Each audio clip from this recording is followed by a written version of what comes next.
Hello everyone, welcome to my channel learn chemistry with Varsha. हम coordination chemistry पढ़ रहे थे और हमारा लेक्चर नंबर 5 तक हो गया था। ठीक है, और हम पढ़ रहे थे बॉन्डिंग इन कोऑर्डिनेशन कंपाउंड्स। ठीक है, जिसमें हम वर्नर्स थ्योरी कर चुके थे। आज हम करेंगे वैलेंस बॉन्ड थ्योरी। ठीक है, और ये लेक्चर नंबर 6 रहेगा। ठीक है, ये रहेगा लेक्चर नंबर 6। ठीक है, तो हम पढ़ रहे थे बॉन्डिंग इन कोऑर्डिनेशन कंपाउंड्स। ठीक है, तो आज की हमारी क्या थ्योरी रहेगी? Valence bond theory. ठीक है, तो सबसे पहले हम इसके बारे में इंट्रोडक्शन पढ़ते हैं। ठीक है, this theory was given by Linus Pauling. This theory was developed by Linus Pauling. ठीक है, main points of this theory are when there is a formation of coordination compound, metal ion attached with ligand with a dative bond. ठीक है, यहाँ पे क्या होता है, metal ion जो है वो लीगेंड से डेटिव बॉन्ड से अटैच होता है, कोऑर्डिनेट बॉन्ड से अटैच होता है। ठीक है, उसके बाद क्या है, ड्यूरिंग कॉम्प्लेक्स फॉर्मेशन, ठीक है, और coordination compound, central metal atom act as electron pair acceptor and ligand act as electron pair donor. ठीक है, central metal atom have vacant d orbital to accept lone pair. ठीक है, तो यहाँ पे जो मेटल है, ये लिगेंड है, ये मेटल है, ये एक्सेप्टर की तरह बिहेव करेगा और ये डोनर की तरह बिहेव करेगा। ठीक है, नेक्स्ट है these vacant orbitals undergo hybridization. ठीक है, उसके बाद है जो वेकेंट ऑर्बिटल है, vacant d orbital to accept lone pair, यही वाले जो डी ऑर्बिटल है, ये वेकेंट डी ऑर्बिटल क्या होंगे, क्या करेंगे, अंडरगो हाइब्रिडाइजेशन। ठीक है, नेक्स्ट है the vacant hybrid orbitals of central metal atom और ion overlaps with orbitals of ligands containing lone pair of electrons. ठीक है, नेक्स्ट है if the ligand is SFL, मतलब स्ट्रॉन्ग फील्ड लिगेंड है अगर, ठीक है, तो क्या होगा, pairing of electron takes place in n-1 d orbitals of central metal atom और आयन। ठीक है, अगर लिगेंड जो है वो स्ट्रॉन्ग फील्ड लिगेंड है, ठीक है, तो वो क्या होगा, pairing of electron takes place in n-1 d orbitals of central metal atom और आयन। ठीक है, और जब पेयरिंग होगी तो क्या बनेगा, लो स्पिन बनेगा, low spin complex will be formed and it is known as inner orbital complex. ठीक है, इसको एब्रीवेटेड कैसे करेंगे हम, IOC। ठीक है, उसके बाद है if the ligand is weak field ligand, तो क्या होगा, no pairing of electrons will be takes place in n-1 d orbitals of central metal atom और आयन। ठीक है, तो इससे क्या बनेगा, high spin complex will be formed. ठीक है, and it is known as outer orbital complex, that is OOC। ठीक है, उसके बाद है अब ये वीक फील्ड लिगेंड और स्ट्रॉन्ग फील्ड लिगेंड जो है, ये कैसे हम डिसाइड करेंगे, ये मैंने स्पेक्ट्रोकेमिकल सीरीज जो आपको लिखवाई थी उसकी मैंने ट्रिक भी बताई थी, वो आप लर्न कर लेना, या फिर आप अपनी ट्रिक से भी लर्न कर सकते हैं। तो उसमें मैंने स्ट्रॉन्ग फील्ड लिगेंड, ठीक है, उसके बाद बॉर्डर लाइन लिगेंड्स, उसके बाद वीक फील्ड लिगेंड लिखवाया है मैंने। उसमें मैंने इस तरीके से लिखवाया है, मैं एक बार लिख के बता देती हूँ। सबसे पहले मैंने लिखवाया था कार्बन डोनर, ठीक है, उसके बाद नाइट्रोजन डोनर, उसके बाद ऑक्सीजन डोनर और उसके बाद हैलाइड्स। ठीक है, इसमें कार्बन डोनर और नाइट्रोजन डोनर क्या थे, स्ट्रॉन्ग फील्ड लिगेंड थे। ऑक्सीजन और हैलाइड डोनर जो थे वो वीक फील्ड लिगेंड थे, और जिसमें ऑक्सीजन डोनर जो थे वो क्या थे, बॉर्डर लाइन लिगेंड थे। वो कभी वीक फील्ड लिगेंड बिहेव करते थे और कभी स्ट्रॉन्ग फील्ड लिगेंड बिहेव करते थे। ठीक है, तो ये मैंने स्पेक्ट्रोकेमिकल सीरीज जो लिखवाई है उसमें मैंने क्लियर लिखवाया है। ठीक है, आप वो स्पेक्ट्रोकेमिकल सीरीज आप एक बार देख लेना। ठीक है, उसके बाद है, ठीक है, स्ट्रॉन्ग फील्ड लिगेंड और वीक फील्ड लिगेंड मैंने बता दिया। उसके बाद है complex is divided in 2 categories. ठीक है, 2 कैटेगरीज में कॉम्प्लेक्सेस डिवाइड होते हैं, एक होता है डायामैग्नेटिक, एक है पैरामैग्नेटिक। ठीक है, अब डायामैग्नेटिक और पैरामैग्नेटिक किस बिहाफ पे डिवाइडेड है, if in the complex no unpaired of electrons are present. Unpaired electron अगर प्रेजेंट नहीं है तो वो क्या होंगे, डायामैग्नेटिक होंगे, और अगर अनपेयर्ड इलेक्ट्रॉन्स प्रेजेंट है तो वो क्या होंगे, पैरामैग्नेटिक। ठीक है, और ये किस बिहाफ पर डिसाइड होगा, लिगेंड जो है, सबसे पहली बात तो सेंट्रल मेटल एटम, ठीक है, उसके बाद लिगेंड, ऑक्सीडेशन स्टेट, इन सब पे डिपेंड करेगा ये वाली जो चीज़ है, पैरामैग्नेटिक और डायामैग्नेटिक। ठीक है, इसका मैंने आपको एक चार्ट बनवाया था। ठीक है, मतलब ये वाला जो लेक्चर है ये मैंने अपलोड अभी किया नहीं है, इसके बाद ये वाला लेक्चर अपलोड होगा। ठीक है, तो उसमें आप देख लेना, चार्ट वार्ट मैंने बनवाया हुआ है किस तरीके से वो डिफाइन होंगी चीज़ें। ठीक है, नेक्स्ट है valence bond theory is helpful in predicting geometry of the complex from the magnetic behaviour. ठीक है, मैग्नेटिक बिहेवियर से हम ज्योमेट्री जो है कॉम्प्लेक्स की वो डिटरमाइन कर पाते हैं। ठीक है, according to the valence bond theory हम क्या करते हैं, it is helpful in predicting geometry of the complex from the magnetic behaviour. ठीक है, मतलब अगर वो डायामैग्नेटिक है, पैरामैग्नेटिक है, उस बिहाफ पे हम कॉम्प्लेक्स की ज्योमेट्री प्रिडिक्ट कर पाते हैं। ठीक है, नेक्स्ट है applications of valence bond theory. ठीक है, तो हम सबसे पहले करते हैं कोऑर्डिनेशन नंबर 4 का। ठीक है, कोऑर्डिनेशन नंबर 4 जो है उसमें कौन कौन सी ज्योमेट्री एग्जिस्ट करती है, एक तो टेट्राहेड्रल और एक स्क्वायर प्लेनर ज्योमेट्री। ठीक है, तो इसमें क्या है, दो तरह की हाइब्रिडाइजेशन होती है। पहले हम टेट्राहेड्रल पढ़ते हैं। ठीक है, टेट्राहेड्रल जो है उसमें क्या है, sp3 हाइब्रिडाइजेशन होती है। ठीक है, और या फिर D3s भी एग्जिस्ट करती है। तो sp3 जो है वो किस किस में एग्जिस्ट करती है, रिप्रेजेंटेटिव एलिमेंट्स में। ठीक है, और कोऑर्डिनेशन कॉम्प्लेक्सेस में भी एग्जिस्ट करती है। और जो D3s है वो सिर्फ और सिर्फ कोऑर्डिनेशन कॉम्प्लेक्सेस में ही एग्जिस्ट करती है। ठीक है, इसमें जो ऑर्बिटल्स यूज होते हैं वो कौन कौन से होते हैं, sp3 में s, px, py and pz। इसमें dxy, dyz एंड dzx। ठीक है, और एक s ऑर्बिटल। जो d जो है उसमें कौन कौन से होते हैं, dx square dash y square, dz square. ठीक है, और कौन से होते हैं, dxy, dyz एंड dzx। तो इसमें ये जो तीन वाले हैं, जो ये वाले यूज होते हैं। ठीक है, D3s में। ठीक है, नेक्स्ट है उसके बाद square planar geometry. Square planar geometry जो है उसकी हाइब्रिडाइजेशन क्या क्या हो सकती है, DsP2 या फिर sp2d। ठीक है, DsP2 इसमें दिखाई दे रहा है कि D पहले आ रहा है तो इसमें n-1d यूज होगा। ठीक है, और ns यूज होगा।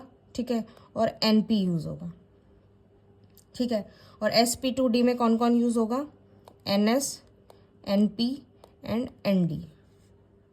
ठीक है, ये इसमें यूज होंगे और ये इसमें यूज होंगे। ठीक है, nd यहाँ पे मैंने लिखा हुआ है, यहाँ पे n-1d।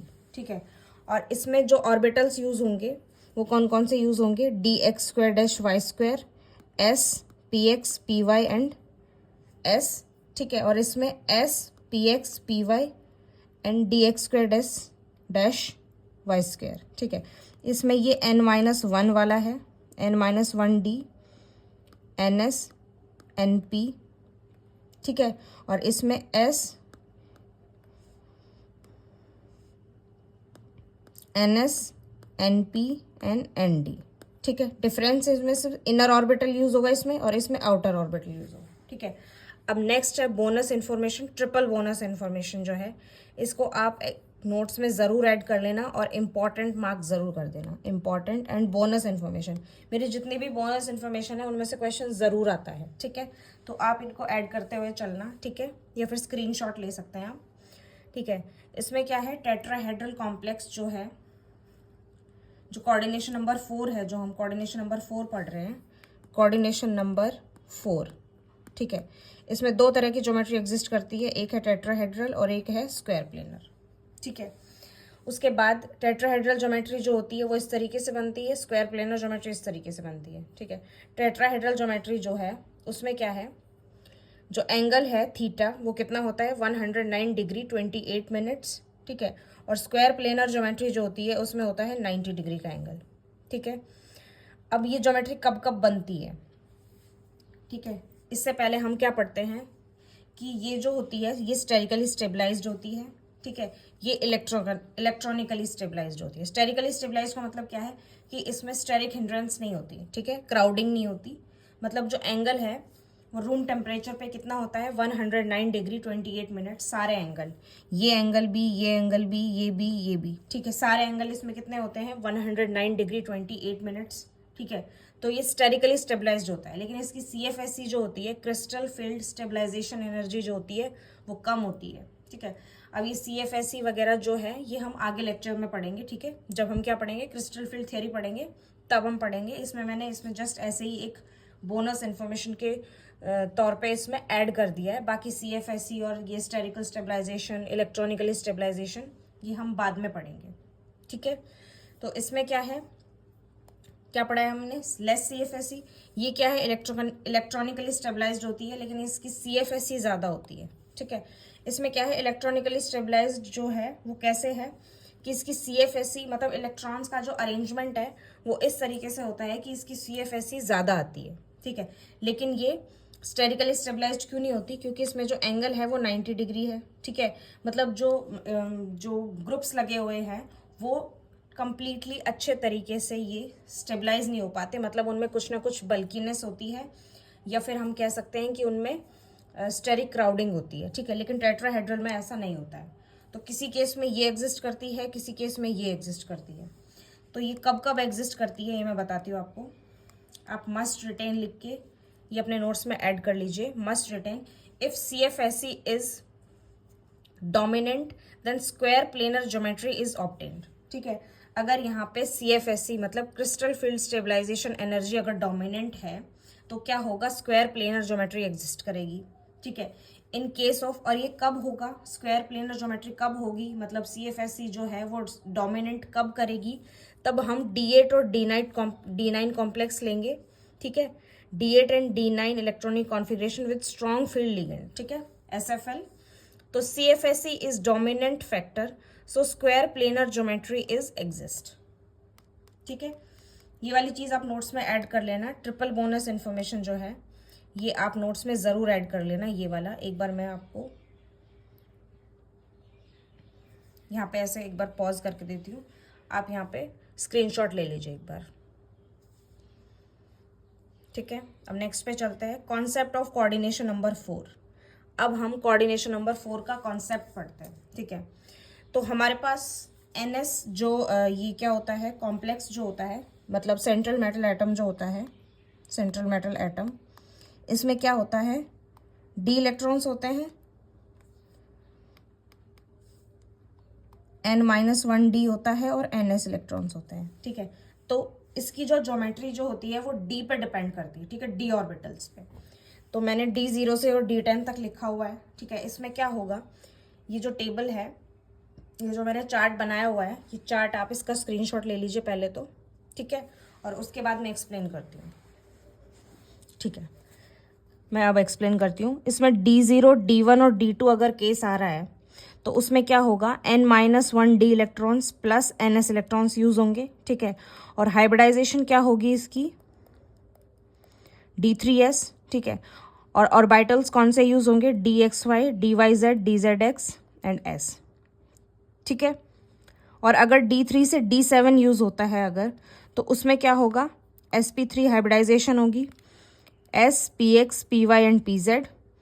और D0 से D7 तक जितने भी कॉम्प्लेक्सेस होंगे, मतलब जितने भी कॉम्प्लेक्सेस जिनमें D0 से D7 तक है, वो ऑलवेज टेट्राहेड्रल ज्योमेट्री रखेंगे, ठीक है, हमेशा टेट्राहेड्रल ज्योमेट्री रखेंगे। इसमें एक एक्सेप्शन है, इसमें एक्सेप्शन है D7 के केस में, और वो एक्सेप्शन क्या है, CO CN4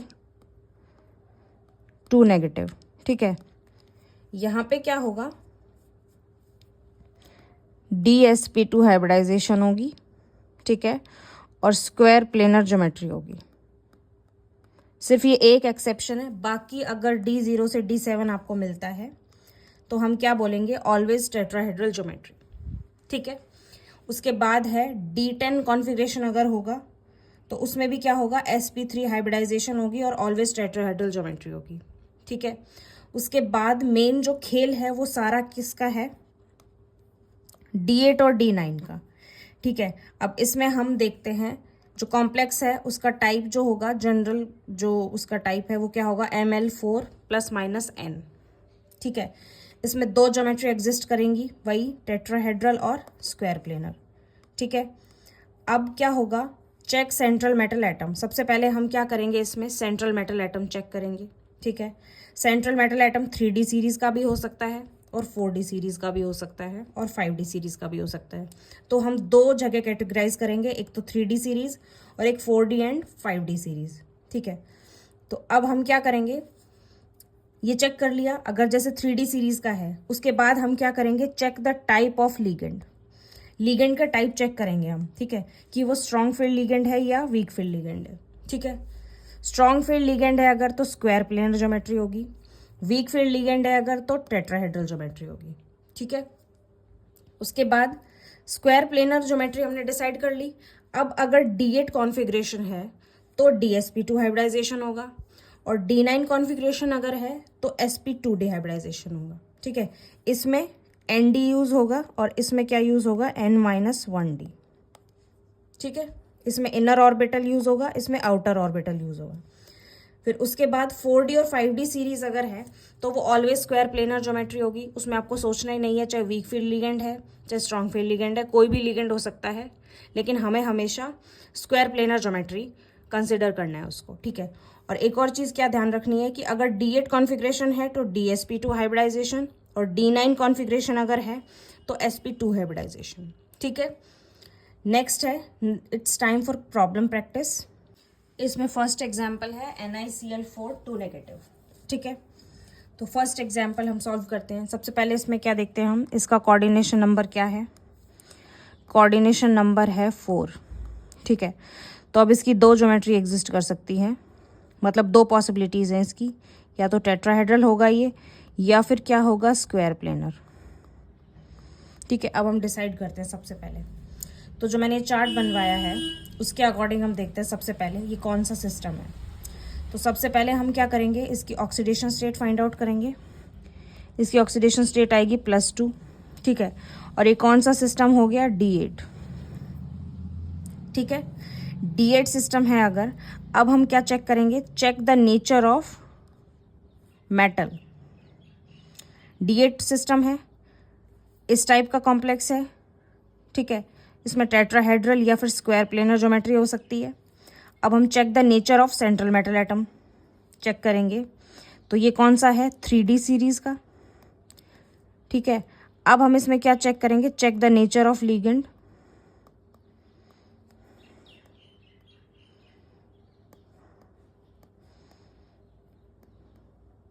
check the nature of ligand. ठीक है, लिगेंड क्या है, क्लोराइड, तो ये क्या होता है, वीक फील्ड लिगेंड। जैसा कि मैंने आपको बताया था कि CNO एंड F। ठीक है, carbon donor, nitrogen donor, oxygen donor and halide donor. ठीक है, ये इसका डिक्रीजिंग ऑर्डर है। ठीक है, ये क्या होते हैं,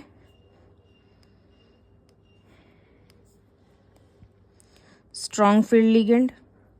ये भी क्या होते हैं, स्ट्रॉन्ग फील्ड लिगेंड। ये क्या होते हैं, वीक फील्ड लिगेंड। और ये क्या होते हैं, border line ligand.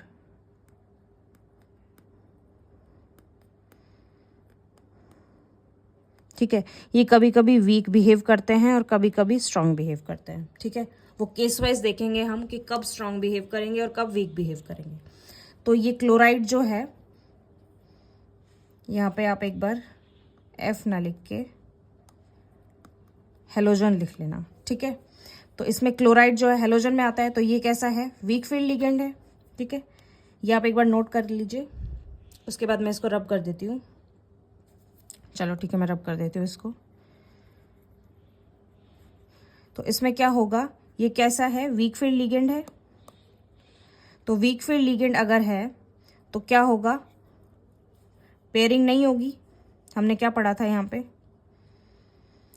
Week field ligand है तो ये क्या होगा, टेट्राहेड्रल ज्योमेट्री होगी। ठीक है, पेयरिंग नॉन पेयरिंग वाला ऑक्टाहेड्रल वाले केस में हम देखेंगे। ठीक है, तो ये क्या होगी, टेट्राहेड्रल ज्योमेट्री होगी। ठीक है, अब हम इसको बना लेते हैं, ये किस तरीके से एग्जिस्ट करेगा। ठीक है, जो निकल है उसका हम n-1 मतलब 3D बनाते हैं सबसे पहले। 1 2 3 4 3D 3s 3D 4s and 4p 4p।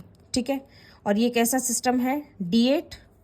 तो 1 2 3 4 5 6 7 एंड 8। ठीक है, वीक फील्ड लिगेंड है। एक और चीज़ यहाँ पे लिख लेना, अगर वीक फील्ड लिगेंड है, हमने स्टार्टिंग में लिखा था कि वीक फील्ड लिगेंड अगर होता है तो हम क्या करते हैं, no pairing of electrons in n-1d orbitals of central metal atom और आयन। ठीक है, तो हाई स्पिन कॉम्प्लेक्स बनेगा। ठीक है, और इसमें इनर ऑर्बिटल और आउटर ऑर्बिटल का कॉन्सेप्ट नहीं होता, ये ऑक्टाहेड्रल ज्योमेट्री में होता है। ठीक है, तो इसका मतलब हम एक चीज़ नोटिस क्या कर पा रहे हैं कि जो टेट्राहेड्रल होंगे वो ऑलवेज हाई स्पिन होंगे, क्योंकि जब भी वीक फील्ड लिगेंड प्रेजेंट होगा तभी टेट्राहेड्रल ज्योमेट्री बनेगी। तो इसका मतलब ये हमेशा हाई स्पिन ही होंगे। ठीक है, तो इसकी ज्योमेट्री क्या बनेगी, sp3 एंड टेट्राहेड्रल। ठीक है, और इसमें अनपेयर्ड इलेक्ट्रॉन्स देखिए हैं या नहीं है अनपेयर्ड इलेक्ट्रॉन्स, तो ये क्या होगी, पैरामैग्नेटिक।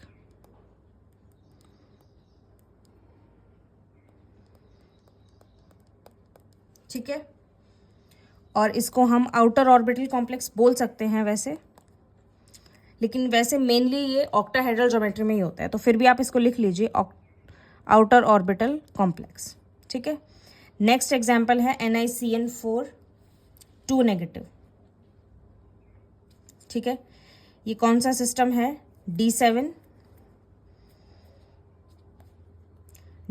सिस्टम है। ये शायद एक्सेप्शन तो नहीं है, नहीं एक्सेप्शन नहीं है ये। ठीक है, इसको हम सॉल्व करके देखते हैं। ये D8 सिस्टम है। सबसे पहले हम क्या फाइंड आउट करेंगे, इसका कोऑर्डिनेशन नंबर क्या है। कोऑर्डिनेशन नंबर क्या है इसका, 4। ठीक है, अब ये दो ज्योमेट्री में एग्जिस्ट कर सकता है, कौन सी वाली में एग्जिस्ट करेगा ये हमें फाइंड आउट करना है, या तो टेट्राहेड्रल या फिर स्क्वायर प्लेनर। ठीक है, सबसे पहले हम देखते हैं ये सेंट्रल मेटल एटम है, इसका नेचर क्या है। Check the nature of central metal atom और आयन। ठीक है, तो ये कौन सा है, 3D सीरीज का है। ठीक है, अब हम इसमें ऑक्सीडेशन स्टेट फाइंड आउट करते हैं, जो कि क्या आएगी, +2।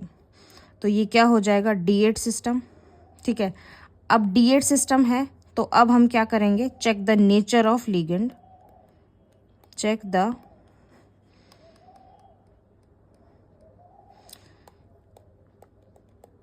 द नेचर ऑफ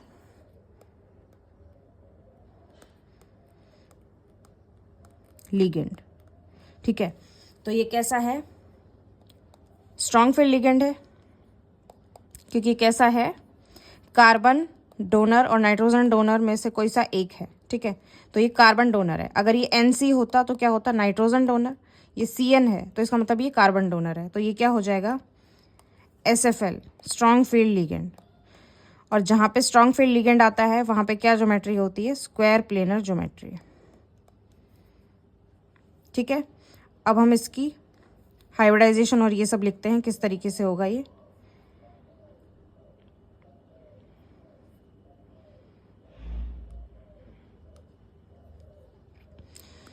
तो इसकी हाइब्रिडाइजेशन क्या होगी, ये कौन सा सिस्टम है, D8 सिस्टम है, तो ये क्या हो जाएगा, sp2d। एक सेकंड मैं देख लेती हूँ, सॉरी DsP2 है ये। ठीक है, इसकी हाइब्रिडाइजेशन क्या होगी, DsP2। ठीक है, अब हम इसका स्ट्रक्चर बना के देख लेते हैं, इसका हाइब्रिडाइजेशन कैसे लिखते हैं वो लिख कर देख लेते हैं हम। ठीक है, तो सबसे पहले हम क्या लिखेंगे, ऑर्बिटल्स बनाएंगे इसके। ये है n-1d दैट इज 3D। ये क्या है, NS दैट इज 4s। और ये क्या है, NP दैट इज 3p। ठीक है, सिस्टम कौन सा है, ये D8। तो ये क्या हो जाएगा, 1 2 3 4 5, 6, 7 एंड 8।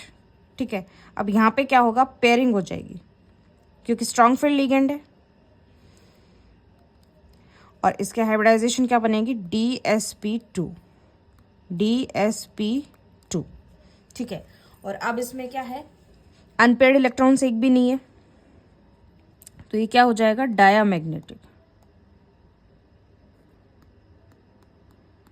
ठीक है, और यहाँ पे पेयरिंग हो रही है। ठीक है, और इनर ऑर्बिटल यूज हो रहा है, तो ये क्या हो जाएगा, इनर ऑर्बिटल कॉम्प्लेक्स, IOC। ठीक है, नेक्स्ट एग्जाम्पल है ZnNH3 4 2 पॉजिटिव। ठीक है, इसमें हम क्या देखेंगे, सबसे पहले क्या है, ये कोऑर्डिनेशन नंबर 4 है, तो ये क्या हो सकता है, टेट्राहेड्रल ज्योमेट्री हो सकती है इसकी, या फिर क्या हो सकती है, स्क्वायर प्लेनर। ठीक है, तो सबसे पहले हम इसकी ऑक्सीडेशन स्टेट फाइंड आउट करेंगे, जो कि क्या आएगी, +2। ठीक है, ऑक्सीडेशन स्टेट हमें फाइंड आउट करनी आती है। ठीक है, उसके बाद हम क्या चेक करेंगे, check the nature of central metal atom, जो कि किसका है, 3D सीरीज का है। उसके बाद हम क्या देखेंगे, इसमें 3D सीरीज का है और क्या है, D10 सिस्टम है। ठीक है, तो ये ऑलवेज क्या होगा, sp3 एंड टेट्राहेड्रल। ठीक है, मतलब ये D8 और D9 वाला केस नहीं है, तो इसका मतलब ये स्क्वायर प्लेनर और टेट्राहेड्रल जो है, इसमें से हमें डिसाइड करने की ज़रूरत नहीं है, ये ऑलवेज टेट्राहेड्रल ही होगा। ठीक है, हमने पढ़ा था यहाँ पे, हमने जो चार्ट बनाया था, ये रहा चार्ट। ठीक है, D10 होगा तो क्या होगा, always sp3 and always tetrahedral. ठीक है, अब हम इसको बना के देख लेते हैं, इसके हाइब्रिडाइजेशन वगैरह कैसे लिखनी है हमें इसकी। ठीक है, तो ये सबसे पहले इसकी इलेक्ट्रॉनिक कॉन्फ़िगरेशन लिखते हैं हम। जिंक की क्या होती है, Ar3D10 एंड 4s2। ठीक है, और यहाँ पे हमें किसकी लिखनी है, जिंक +2 की, तो ये क्या होगी, Ar3D10। ठीक है, अब हम इसके ऑर्बिटल्स बना लेते हैं, 1 2 3 4, 3D 4s 4p 2 3 4 and 4d। ठीक है, इलेक्ट्रॉन्स कितने हैं, 1 2 3 4 5 6 7 8 9 एंड 10। ठीक है, और हाइब्रिडाइजेशन क्या हो जाएंगी, वेकेंट ऑर्बिटल्स कौन से अवेलेबल है, सिर्फ ये वाले हैं। ठीक है, तो ये क्या हो जाएगा, sp3 हाइब्रिडाइजेशन हो जाएगी। ठीक है, और यहाँ पे ऑर्बिटल्स कौन से यूज हो रहे हैं, बाहर वाले, तो ये क्या हो जाएगा, आउटर ऑर्बिटल कॉम्प्लेक्स।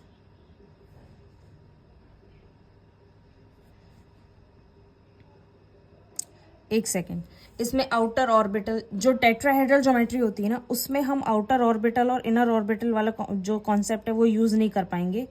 क्यों, क्योंकि ये ऑलवेज आउटर ऑर्बिटल, सॉरी, जो D10 सिस्टम होता है उसमें हम इनर ऑर्बिटल आउटर ऑर्बिटल वाला कॉन्सेप्ट हम नहीं लगा पाएंगे, क्योंकि ऑलवेज आउटर ही होगा। ठीक है, मतलब जो स्टार्टिंग के जो हैं, क्योंकि हम इसमें किसी भी तरह से जो इलेक्ट्रॉन्स की फिलिंग कर ले, हमें आउटर ही मिलेगा। ठीक है, तो ये क्या होगा, always outer orbital complex, always outer orbital complex. ठीक है, इसको हम पेयरिंग करवा ही नहीं सकते कि ऑलवेज ऐसे ही इसकी कॉन्फ़िगरेशन मिलेगी हमें।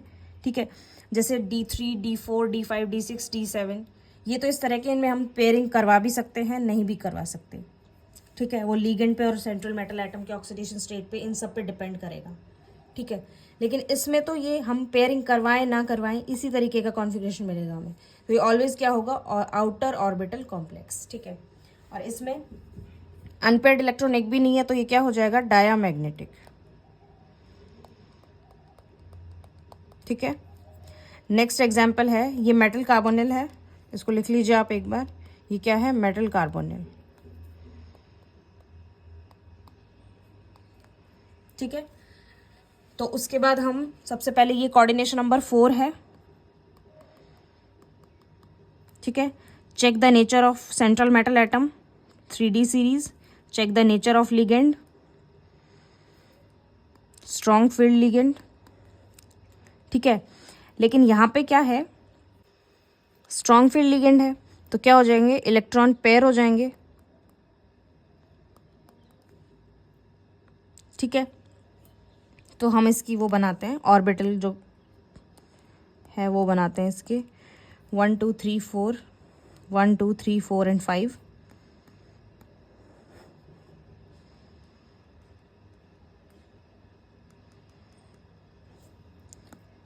वन 1 2 3, ठीक है।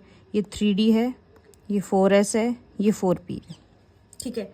यहाँ पे ऑक्सीडेशन स्टेट क्या आएगी इसकी, निकल की 0 आएगी, ठीक है। तो ये क्या हो जाएगा D8 एंड S2, ठीक है। 1 2 3 4 5 6 7 8, ठीक है। और ये ऐसे हो जाएगा, ठीक है। और यहाँ पे क्या है, स्ट्रॉन्ग फील्ड लिगेंड है तो इसका मतलब ये दो इलेक्ट्रॉन्स जो हैं ये यहाँ पे पेयर हो जाएंगे।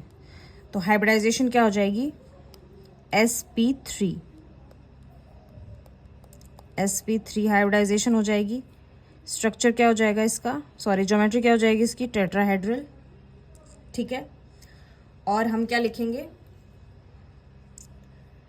हाइब्रिडाइजेशन लिख दी हमने, ज्योमेट्री लिख दी, और इसमें एक भी अनपेयर्ड इलेक्ट्रॉन नहीं है तो ये क्या हो जाएगा, डायामैग्नेटिक, ठीक है।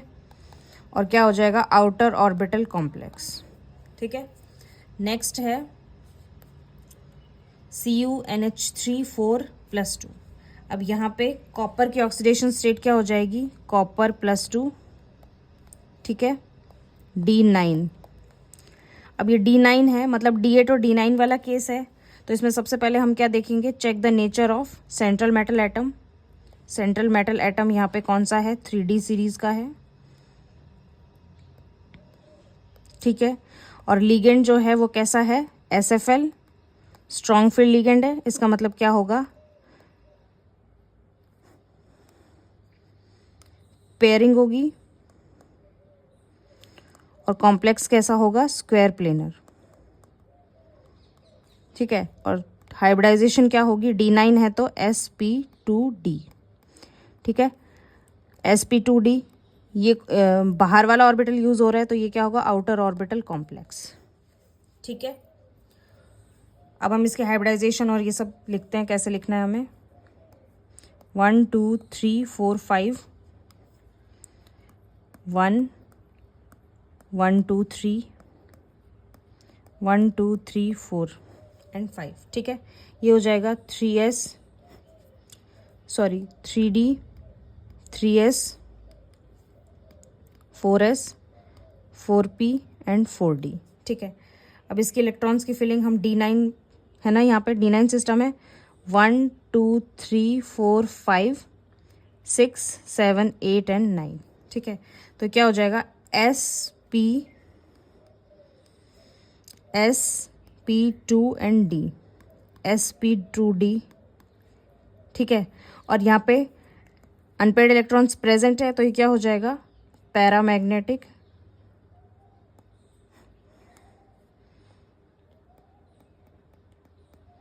ठीक है। और ये क्या हो जाएगा, आउटर ऑर्बिटल कॉम्प्लेक्स, ठीक है।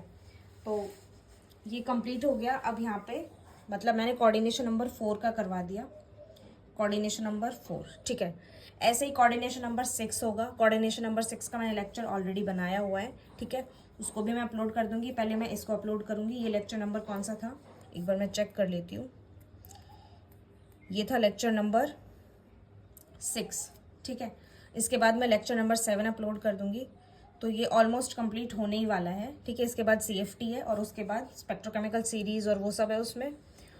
उसके बाद ये कोऑर्डिनेशन केमिस्ट्री कंप्लीट हो जाएगा, ठीक है। उसके बाद मैं देखती हूँ कौन सा लेक्चर, कौन सा मतलब टॉपिक स्टार्ट करती हूँ। आप कमेंट सेक्शन में भी बता सकते हैं कि मुझे कौन सा टॉपिक स्टार्ट करना चाहिए, ठीक है। आपको जो टफ लगता है वही टॉपिक मैं स्टार्ट करूँगी, ठीक है। तो okay, this is all about this lecture. Thank you, keep watching and keep learning.